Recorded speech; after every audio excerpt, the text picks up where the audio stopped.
느헤미야 우리 8장 말씀을 우리 같이 읽었습니다. 우리 이 말씀으로 성벽 무엇을 지키기 위한 것인가?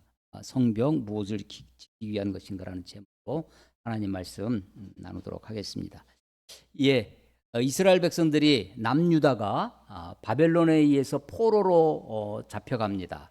바벨론이 그 당시에 남왕국 유다가 망할 때 그 고대 근동의 패권 국가였죠.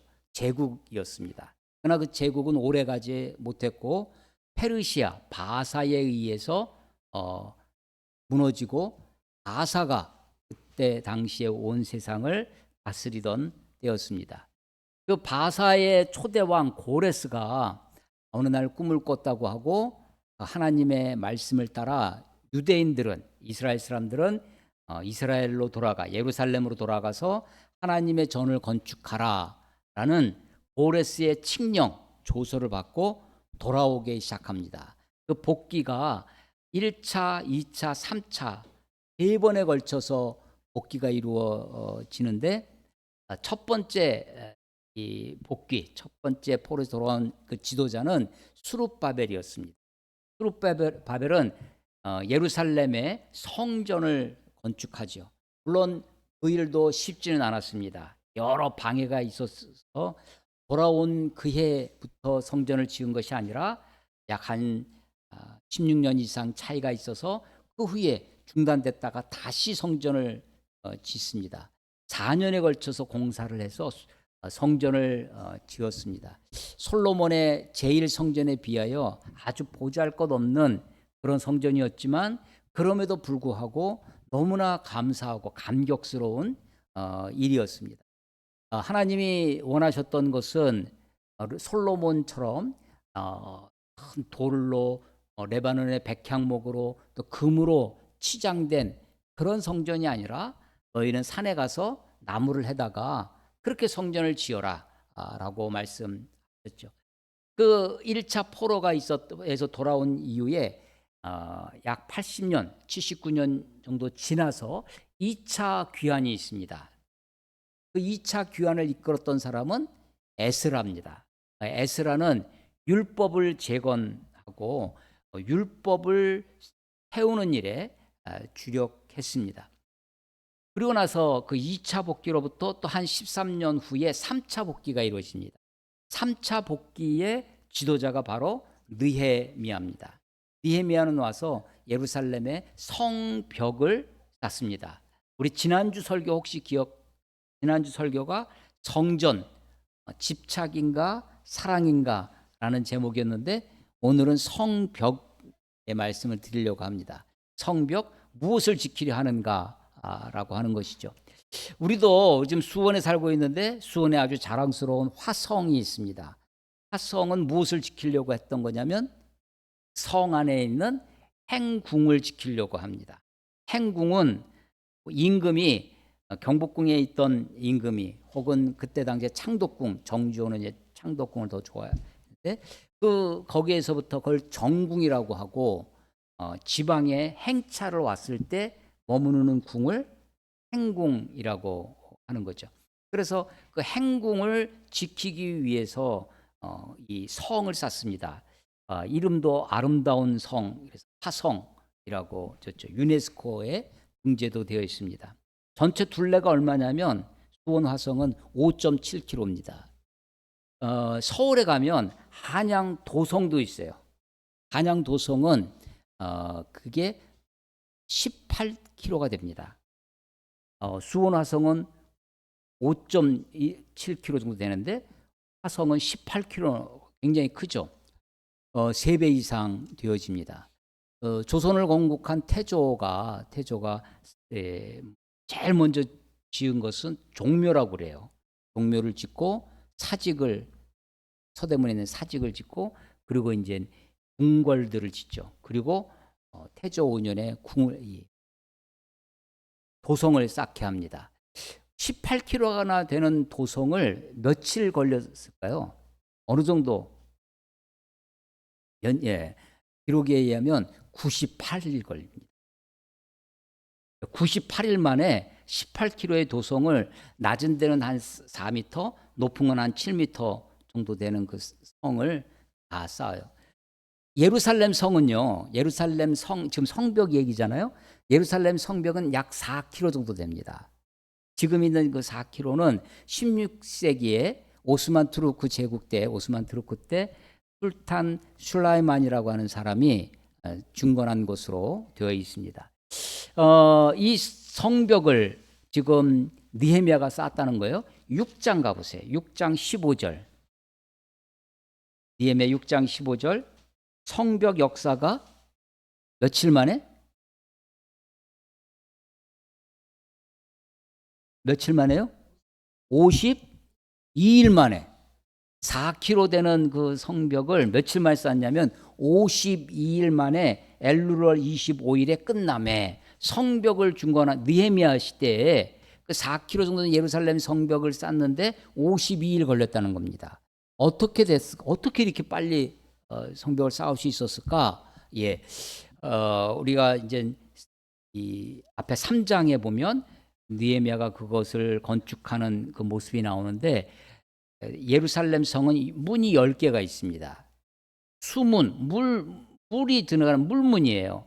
뭐 이 에브라임 문이라든지 심지어는 이 배설물, 성 안에서 나오는 배설물이 나가는 분문, 분뇨할 때 그 분입니다.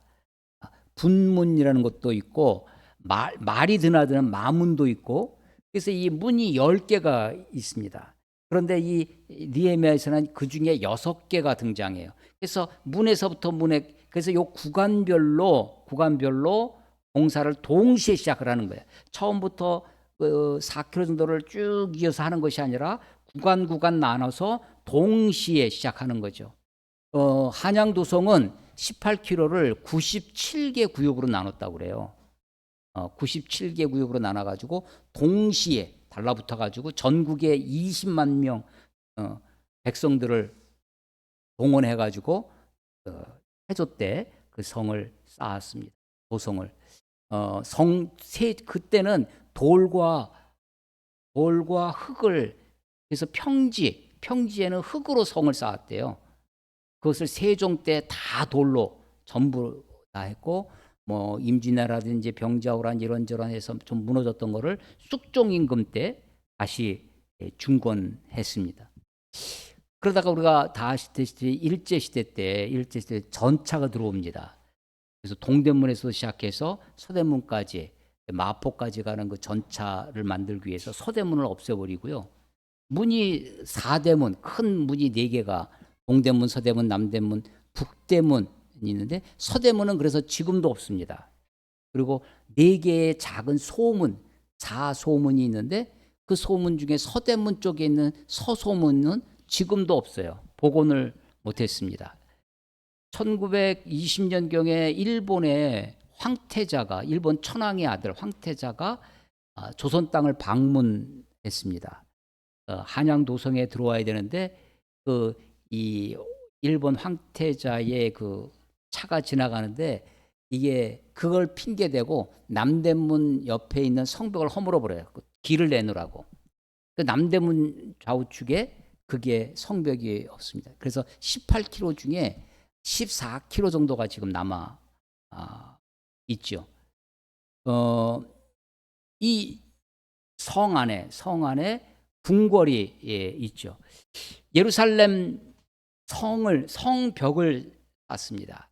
그래서 우리가 느헤미야하면 성벽을 쌓은 사람이라고 우리가 배우고 그렇게 하는데 정말 이 성벽을 쌓아서 무엇을 지키려고 이렇게 하는 것인가 하는 것이 이번 한 주간 제가 고민하고 생각하고 묵상했던 것입니다.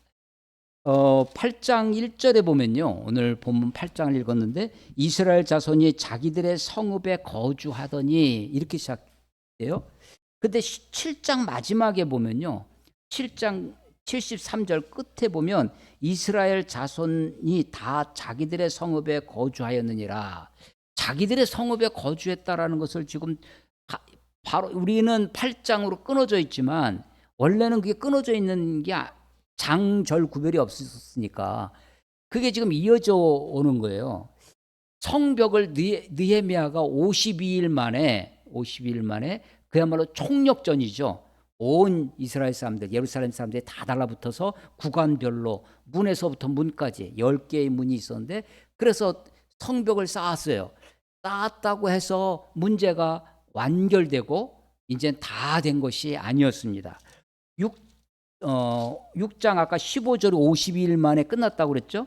7장 1절에 보면 성벽이 건축됨에 문짝을 달고 다 됐습니다. 그런데 4절 7장 3절에 보면 내가 느헤미야가 그들에게 이르기를 해가 높이 뜨기 전에는 예루살렘 성문을 열지 말고 아직 파수할 때에 곧 문을 닫고 빗장을 지르며 또 예루살렘 주민이 각각 자기가 지키는 곳에서 파수하되 자기 집 맞은편을 지키게 하라 하였노니 그 성읍은 광대하고 그 주민은 적으며 가옥은 미처 건축하지 못하였음이니라.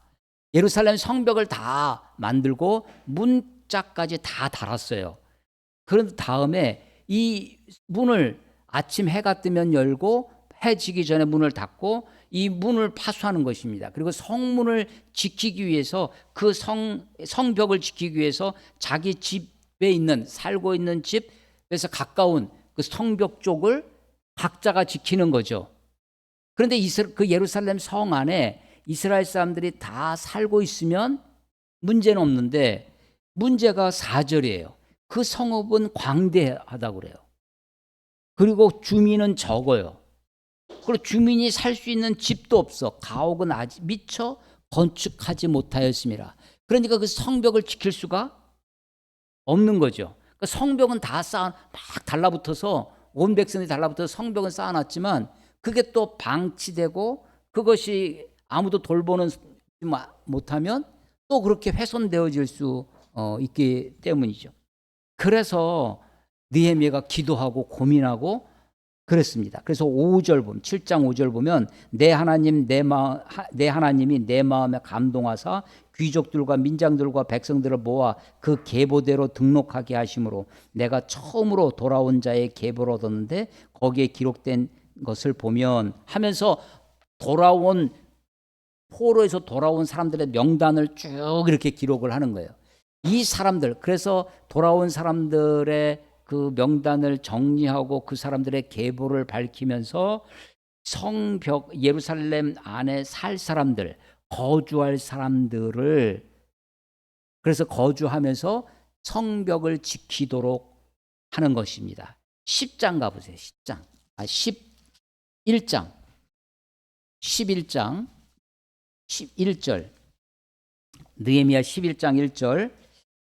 백성의 지도자들은 예루살렘에 거주하였고 그 남은 백성은 제비 뽑아 10분의 1은 거룩한 성 예루살렘에 거주하게 하고 그 10분의 9는 다른 성읍에 거주하게 하였으며 예루살렘에 거주하기를 자원하는 모든 자를 위하여 백성들이 복을 빌었느니라. 예.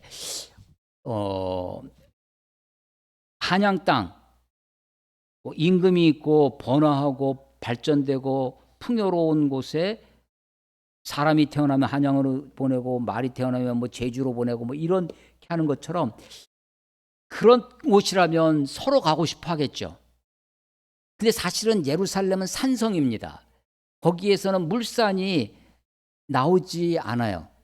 그러니까 거기 예루살렘 안에 있는 사람들은 다 다른 성읍에서 도달해 와야 되는 것입니다. 예루살렘의 왕권이 튼튼하고 이스라엘이 번성할 때는 거기가 풍요로운 곳이 되고 번영한 곳이 되고 번성한 곳이 되었죠. 지금 예루살렘에 돌아와서 성전을 짓고 그리고 성벽을 쌓았지만 사실은 예루살렘은 황폐한 곳. 예루살렘은 그렇게 넉넉하고 풍요롭고 그런 곳이 아니었습니다. 그러니까 그 예루살렘에서 성전을 지키고 성벽을 지키며 사는 것은 자기 희생이 따라야 하는 것이에요. 그래서 계보를 다 정리했죠. 돌아온 사람들을 다 정리했는데 그중에 제비를 뽑아서 우리 11장 1절 2절에 있는 것처럼 10분의 1, 11조예요.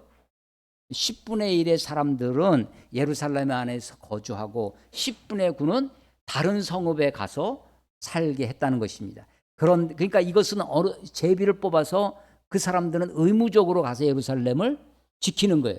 거기서 사는 겁니다. 그런데 의무는 아님에도 불구하고 11장 2절에 보면 자원하는 사람도 있었어요. 예루살렘에 거주하기를 자원하는 사람들은 거기 가서 살 수 있었어요. 예루살렘에서. 그리고 그런 사람을 축복해 줬다는 것입니다. 백성들이 복을 빌었다라고 하는 것이죠. 근데 이 성벽을 짓고 예루살렘 안에 살아가는 그들의 삶을 우리가 짐작할 수 있는 것입니다. 아, 그때 형편이 어떻겠구나. 예루살렘에서 성벽을 지키며 산다고 하는 것이 나 예루살렘에서 살아. 나 예루살렘 거민이야. 거주민이야 하면서 프라이드를 갖고 자랑스럽고 그렇게 보다도 어쩌면 성전과 성벽을 지키기 위하여 그들은 헌신하고 희생하고 있었을 것입니다. 성벽을 다 지었어요. 짓고 이제 오늘 8장 1절에 보면 그래서 요 첫 구절이 이스라엘 자손이 자기들의 성읍에 거주하였더니 라고 간단하게 되어 있지만 그 상황을 우리가 이해할 수 있게 되어지는 것입니다. 그 중에 아까 11장 뒤로 가서 봤지만 이스라엘 백성 중에 제비를 뽑아서 10분의 1에 예루살렘에 거주하고 10분의 9는 다른 성읍에 가서 사는 그런 상황이 되었습니다. 그런데 그들이 7월 첫째 날, 이 이스라엘 백성들에게 7월 달은 굉장히 중요한 달입니다. 7월 1일은 대속죄일이 있고요. 나팔절이 있고 이스라엘 백성들이 축제가 있던 그런 절기예요. 7월 첫째 날 이스라엘 백성들이 예루살렘에 모입니다. 8장 1절에 학사 에스라에게, 이 학사는 학사, 석사, 박사 그 학사가 아니라 이 학사는 율법의 선생님이란 뜻이에요. 그래서 영어 성경을 보면 The Teacher of the Law, 그래서 신약 성경에는 율법사 혹은 교법사라고 번역이 되어지는 단어입니다. 이 학사 에스라에게 백성들이 모여서 학사 에스라에게 율법책을 가져오기를 청해요. 이게요, 에스라가 백성들을 소집해서 율법책을 들고 와서 율법책을 읽어준 것이 아니라 주어가 누구냐면 모든 백성입니다. 백성들이, 그러니까 이게 지금 어떻게 된 거냐면요, 성도들이 목사님 우리에게 성경을 좀 알려주세요, 성경을 좀 가르쳐주세요 라고 성도들이 그렇게 했다는 거예요. 백성들이 에스라에게 청했어요. Please 율법책을 좀 가져와 주십시오. 이 율법책을 어디서 가져올까요?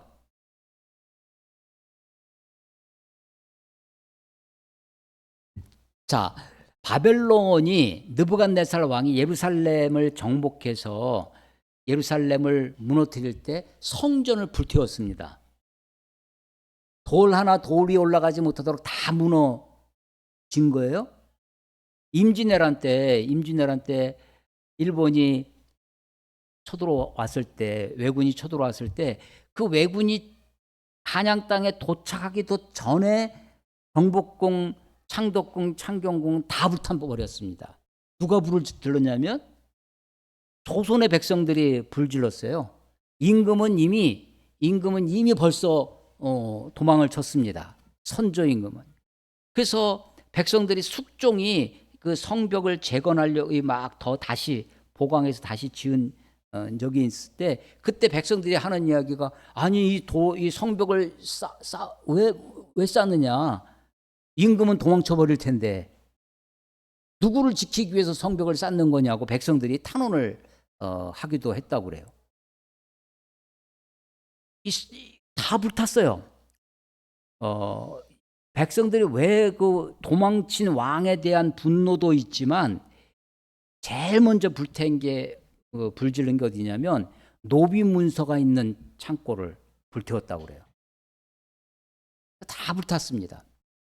이 외군이 쳐들어올 때요, 우리 지금 시대의 문제 중에 하나가 식민지 근대화론이라는 것이거든요. 그 그 식민지 근대화론을, 그러니까 식민지가 있어서 일본 일제가 식민지를 했기 때문에 우리가 그래도 이렇게 근대화됐다라는 것을 이렇게 이야기를 하는 거예요.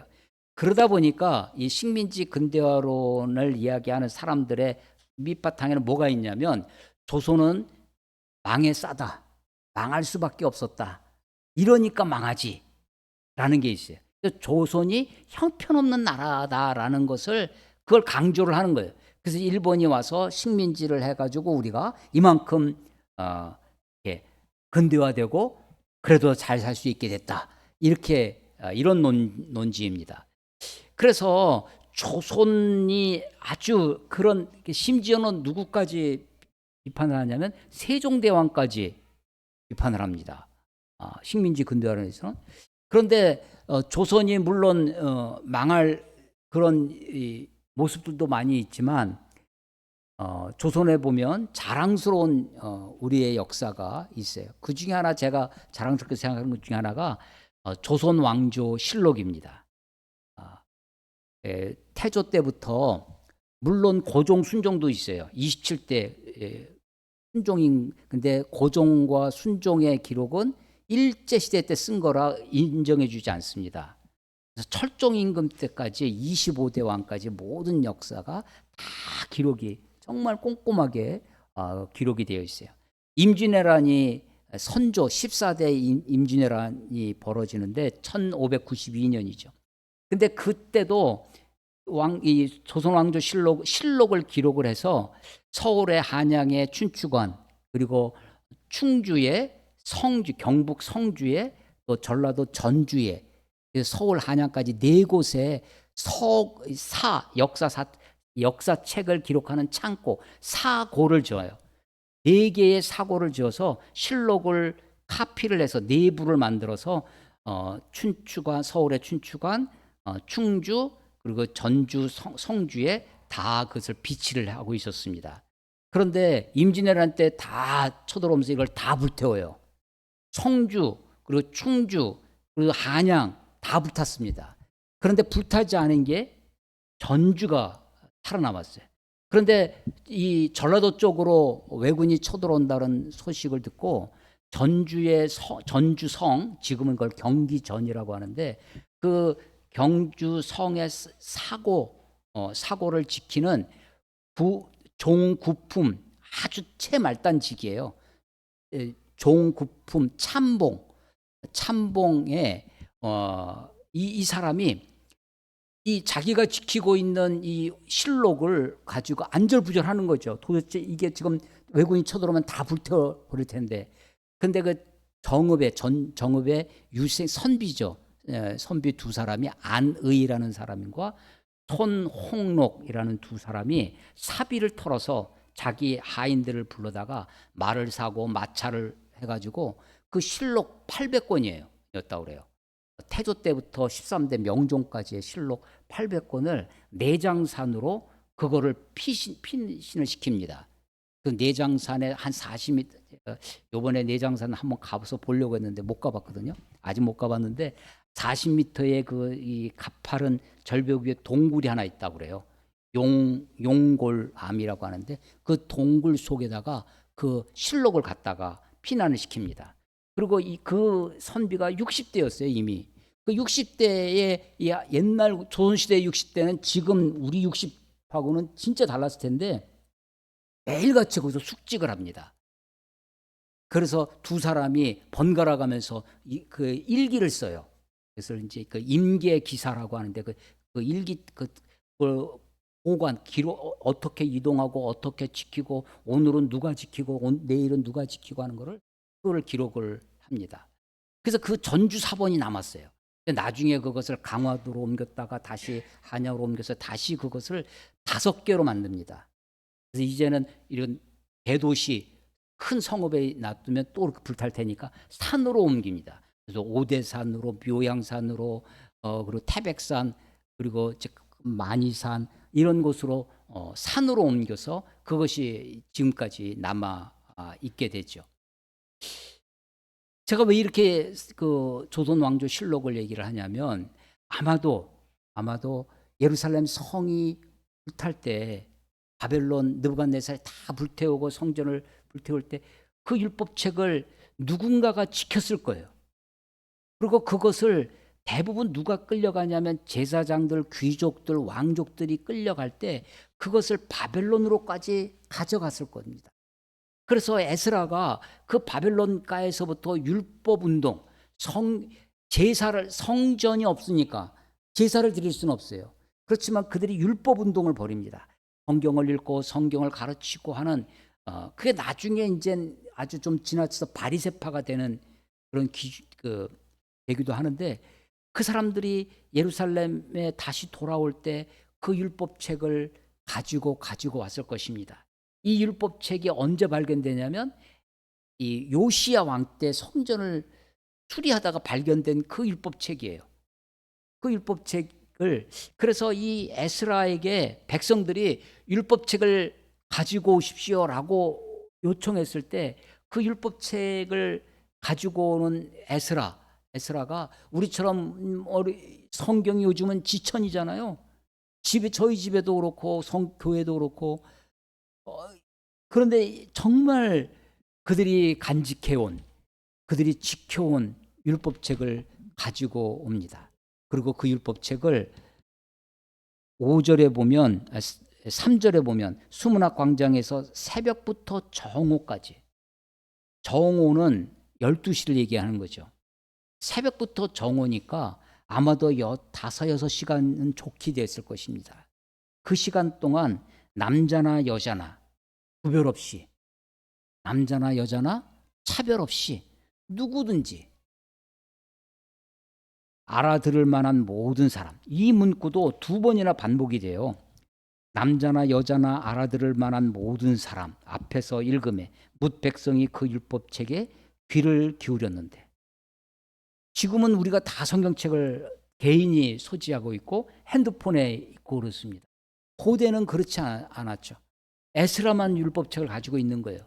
그 두루마리 성경책 말려져 있는 책이었을 것입니다. 그것을 펼쳐놓고 그 책을 펼치니 사람들이 다 일어나요. 여러분들은 지금 앉아서 말씀을 듣지만 이때 당시에는 말씀을 전하는 자가 앉고 듣는 사들은 일어서서 듣고 반대였습니다. 일어서서 우리는 듣고 기억하는데 굉장히 이 기능이 퇴색됐어요. 옛날에는 이 종이에 편지를 써서 전달하는 것도 쉽지가 않습니다. 인편, 우표 붙여가지고 보내는 우편이 아니라 사람이 전해요. 사람이 똑똑한 하인, 똘똘한 하인 불러다가 야, 저 아랫마을 김대감님한테 이렇게 말을 전해라 하면 그걸 듣고 그대로 가서 우리 대감마님께서 이렇게 말씀하셨습니다 라고 전달을 하는 거예요. 인편이죠. 옛날 사람들은 듣고 기억하는데 아주 탁월했습니다. 들은 거를 기억하는 거죠. 그래서 이 사람들이 율법책을 읽는데 그것을 귀를 기울입니다. 경청을 하는 거죠. 듣는 그 장면도요, 성경책을 읽는 그 장면이 4절에 나와요. 그때 학사 에스라가 특별히 지은 나무 강단에 서고 그의 곁 오른쪽에 선자는 쭈루룩 사람이 나와요. 또 그의 왼쪽에 선자는, 그러니까 그 에스라 좌우측에 사람이 왼쪽에 7명, 오른쪽에 6명의 명단이 좀 나와요. 사람들이 쭉 서 있어서 하나님의 말씀을 읽는 겁니다. 6절에 보면 에스라가 위대하신 하나님 여호와를 송축하며 모든 백성이 손을 들어 아멘 아멘 하고 손을 들면서 그래. 그리고 나서 땅에 엎드립니다. 그들 아멘 아멘 하고 응답하고 몸을 굽혀 얼굴을 땅에 대고 여호와께 경배하니라. 이런 모습들을 우리가 어디서 지금도 볼 수 있냐면 이슬람 회교 사원 같은 데 가면 이 사람들이 기도하는 모습이 그야말로 엎드립니다. 엉덩이가 위로 가고 머리가 땅에 갈 정도로 그렇게 엎드려서 기도하는 모습입니다. 근데 에스라만 읽고 사람들은 듣기만 했던 그런 것이 아니었던 것 같습니다. 7절 보면 또 여러 사람의 이름이 쭉 13명이에요. 이름이 쭉 나온 다음에 백성이 제자리에 서 있는 동안 그들에게 율법을 깨닫게, 백성들이 이렇게 많이 있었겠죠. 근데 그 중에 13명이 백성들에게 깨닫게 했다는 거예요. 어떻게 깨닫게 하냐면 8절 하나님의 율법책을 낭독하고 그 뜻을 해석하여 백성에게 그 낭독하는 것을 다 깨닫게 하니, 그러니까 이 8절에 율법책을 낭독하고 그 뜻을 해석하고 깨닫게 해주는 것은 누구였냐면 에스라가 아니에요. 7절에 있는 13명의 이 사람들이, 그러니까 군데군데 모여서 하나님의 말씀을 읽어주고 낭독하고 또 그 뜻을 해석해주고 했다는 것입니다. 그래서 백성들이 9절 백성이 율법의 말씀을 듣고 웁니다. 다 울어요. 그랬더니 느헤미야와 에스라가 울지 마라. 오늘은 성일이니까, 기쁜 날이니까 즐거워해라. 오히려 먹고 마시고 잔치를. 그래서 10절 느헤미야가 또 그들에게 이르기를 너희는 가서 살찐 것을 먹고 단 것을 마시되 준비하지 못한 자에게는 나누어 주라. 이날은 우리의 주의 성일이니 근심하지 말라. 여호와로 인하여 기뻐하는 것이 너희의 힘이니라. 아주 유명한 구절입니다. 여호와로 인하여 기뻐하는 것이 너희의 힘이다. 하나님을 기뻐하는 것, 그게 우리의 힘이라고 이야기를 하는 거죠. 12절 모든 백성이 곧 가서 먹고 마시며 나누어 주고 크게 기뻐하니 이는 그들이 읽어 들려준 말을 밝히 함이라. 여러분 성경 한번 읽으면 그것을 듣고 그런 말씀이구나 하고 알 수 있겠어요? 3절에도 그 이튿날 백성의 족장들과 제장들과 레위 사람들이 율법의 말씀을 밝히 알고자 하여 학사 에스라에게 모여서 율법에 기록된 말을 본즉, 그 기록된 말씀을 그것을 읽어주고 그 읽어준 말씀을 들으면서 밝히 알았다는 거예요. 그래서 이런 일이 우리들에게, 나도 성경을 저도 이거 수없이 읽고 한 구절 왜 이 말씀을 하셨을까? 이 뜻은 무엇일까? 곱씹어보고 생각하고 앞뒤로 이어서 읽고 저 앞에 것을 다시 찾아보고 그러면서 한 말씀 한 말씀 더듬어가고 알아가고 깨달아가는데, 이 사람들은 이렇게 읽고 확인하는 것도 아니에요. 읽고 지나간 것을 다시 한번 아까 뭐라고 했지? 하고 찾아볼 수도 없었을 거예요. 그런데 이 사람들이 얼마나 그 말씀에 집중하고 그 말씀에 귀 기울여 듣고 그 말씀 한 구절 한 구절을 마음에 담았으면 말씀을 읽어 들려준 말씀을 밝히 알았다는 거예요. 그래서 참 정말 부럽고 이렇게 되기를 소망합니다. 이 사람들이 그 율법책에 기록된 걸 보니까 7월 달에 초막절을 지냈던 말씀을 보게 됩니다. 그래서 그걸 그대로 실천을 해요. 15절에 보면 산에 가서 나무들을 해다가 감람나무건 들감람나무건 화석류나무건 종려나무 가지건 기타 무성한 나무가지를 가져다가 기록된 대로 초막을 지으라 라고 하는 것입니다. 그러니까 학개 선지자가 너희가 산에 가서 나무를 해다가 성전을 지으라 하는 것처럼 초막절을 지으라고 해서 그냥 레바논 백향목으로 아름답게 그렇게 초막을 초막은 그야말로 초자죠. 가죽으로 만든 텐트, 천막, 장막이 아니에요. 나무로 대충 초막을 지으면, 이게 이스라엘 백성들이 광야에서 그렇게 살았습니다. 이스라엘 백성들이 정말로 제대로 된 장막, 가죽으로 된 그렇게 살지 못했을 거예요. 그래서 이 초막을 짓는 것은 그들의 광야 여정길의 고통을 곱씹는 겁니다. 그래서 초막절을 일주일 동안 짓는데요.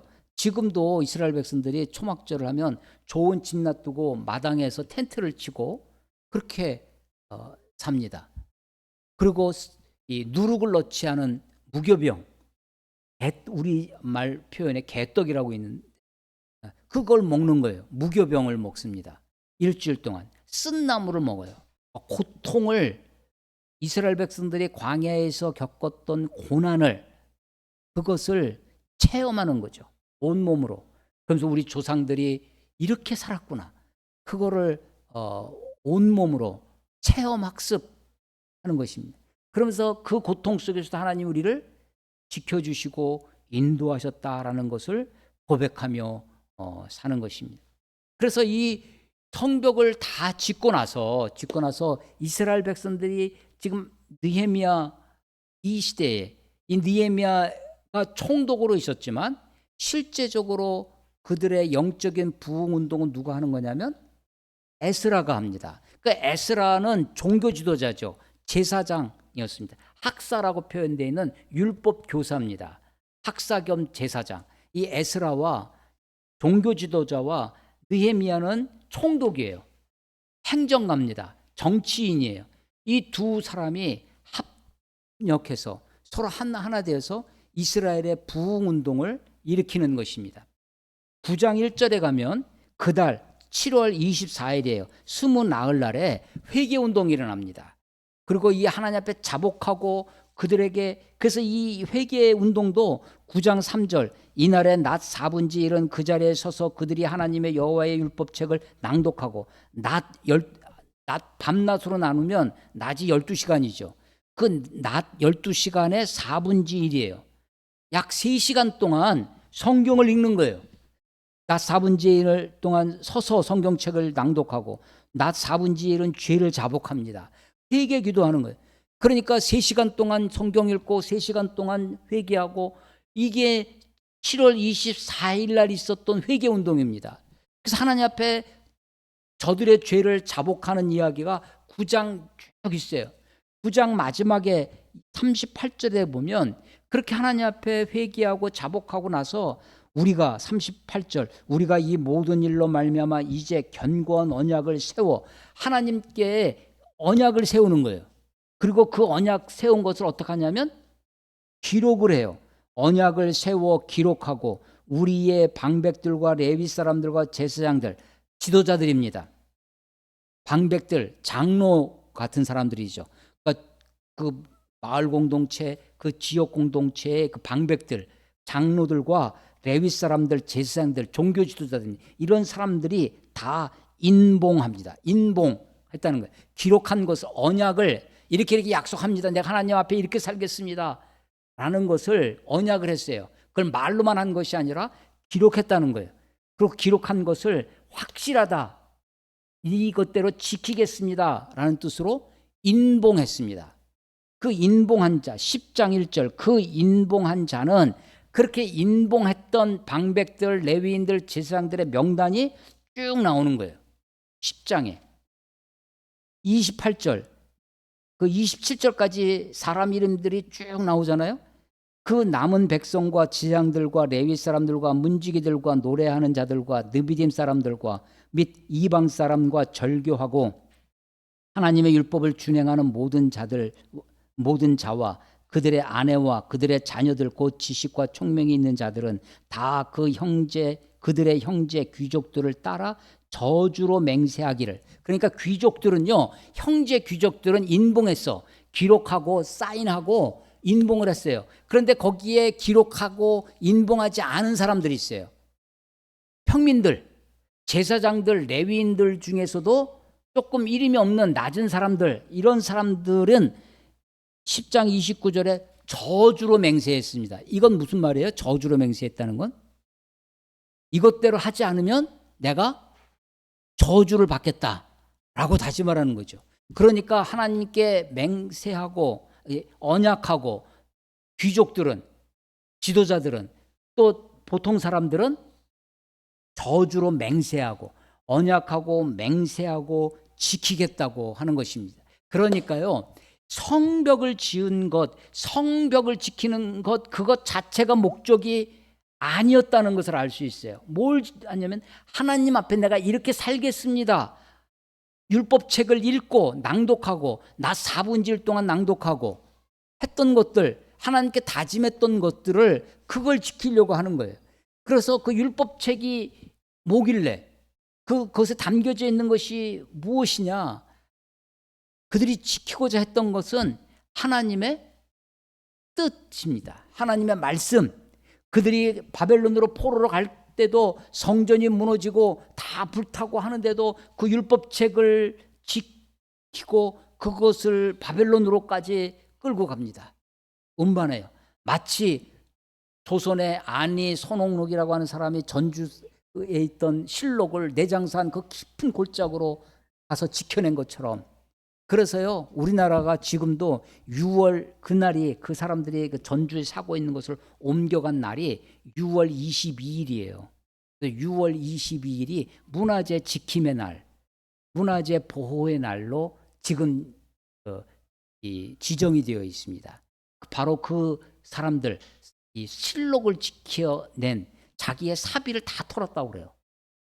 자기 재산을 다 팔아서 말을 800권이나 되는 것을, 그리고 거기서 약 석 달간을 내장산 동굴에서 지켜내는 거죠. 정말 지키려고 하는 것이 뭐냐? 성벽에서 우리 지난주에 설교에 성전 집착인가 사랑인가? 그런데 그렇게 지은 성전도 하나님이 로마에서 무너지게 하시잖아요. 예루살렘 성벽도 마찬가지입니다.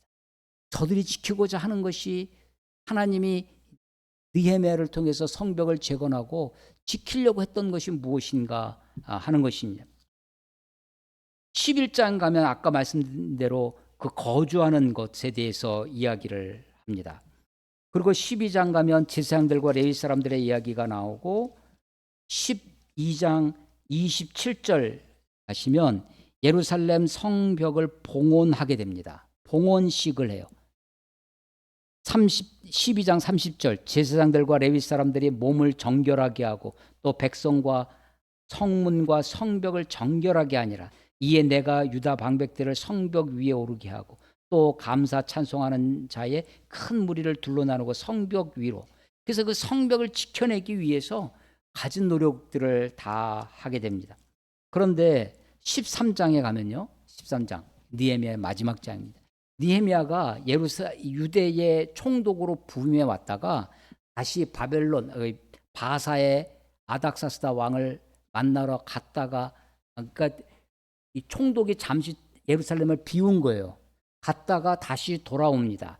돌아와서 보니까 13장 10절 봐보세요. 13장 10절 내가 느헤미야입니다. 내가 또 알아본즉 레위 사람들이 받을 몫을 주지 않으므로 그 직무를 행하는 레위 사람들과 노래하는 자들이 각각 자기 밭으로 도망하였기로 내가 모든 민장들을 꾸짖어 이르기를 하나님의 전이 어찌하여 버림바 되었느냐 하고 곧 레위 사람을 불러 모아 다시 제자리에 세웠더니 이에 온 유다가 곡식과 새 포도주와 기름의 11조를 가져다가 곡간에 드리므로, 느헤미야가 총독이 바사에 갔다가 돌아오는 그 사이에 보니까 예루살렘이 또 황폐해지는 거예요. 성전을 지키는 자가 없어졌습니다. 레위인들이 성전을 버리고 자기 생업을 하러, 예루살렘은 산성이니까 그 안에서는 생산을 할 게 없어요. 그러니까 일할 수 있는 곳으로 다 가버린 거예요. 도망쳤다는 거예요. 왜? 레위인들을 지켜주지 못했기 때문에 그런 것입니다. 그래서 민장들을 불러다가 다시 꾸짖고 다시 11조를 내고 하면서 그들을 지켜내는 것입니다. 자, 보세요. 성벽을 지었습니다. 그리고 그들이 모여서 율법 운동을 하는 겁니다. 그들이 정말 하나님이 정말 지키기를 원했던 것은 하나님의 뜻, 하나님의 말씀, 그 말씀대로 사는 삶, 그 삶이 표현되어지는 것이 어떻게 표현되어지느냐?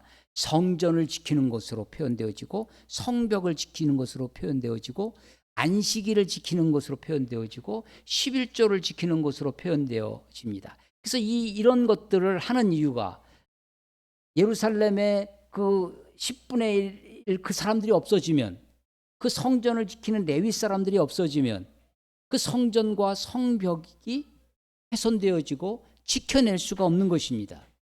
그래서 안식일을 지키고 11조를 하고 성벽을 지키고 하는 그 일들을 통해서 궁극적으로 하나님의 뜻을 지키려고 했던 것입니다.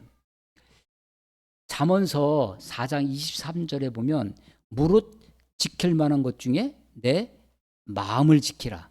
이에서 생명의 근원이 남이니라 라는 말씀이 있어요.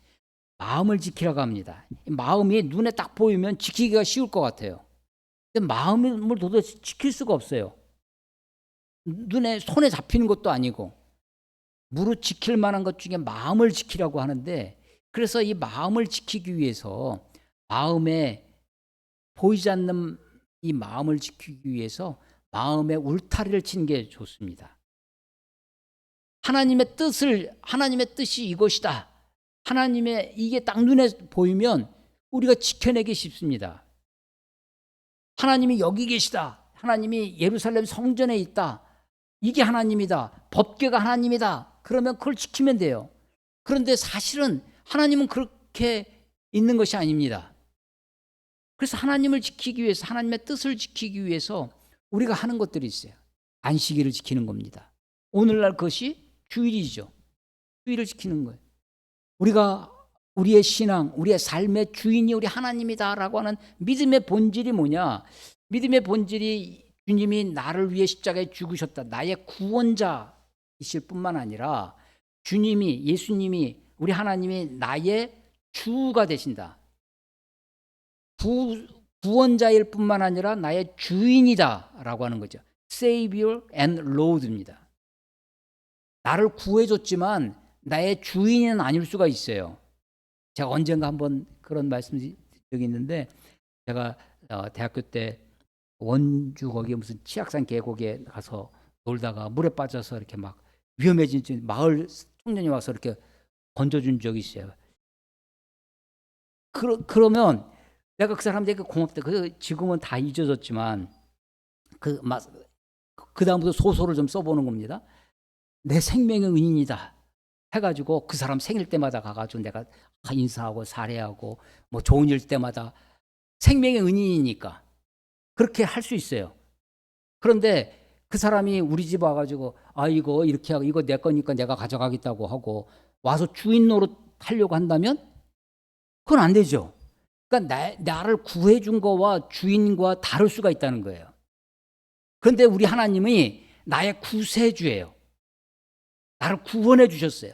나를 죄악에서부터, 나를 죽음에서부터 나를 건져주신 구세주야. 구원자야, 구원자. 세이비어예요. 나를 구원해 주셨을 뿐만 아니라 그분이 나의 주인이세요. 주인, 로드의 왕이세요. 그분은 나를 그래서 우리가 신앙으로 고백하는 것은 뭐냐면, 예수가 나의 구원자이실 뿐만 아니라 나의 주인이다라는 것을 고백하는 것입니다.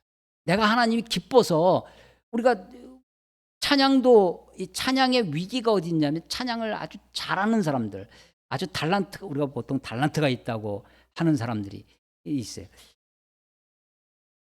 취미로 하느냐, 헌신으로 하느냐, 갈림길이. 내가 좋아서 하고 기뻐서 하는 것이 굉장히 좋죠.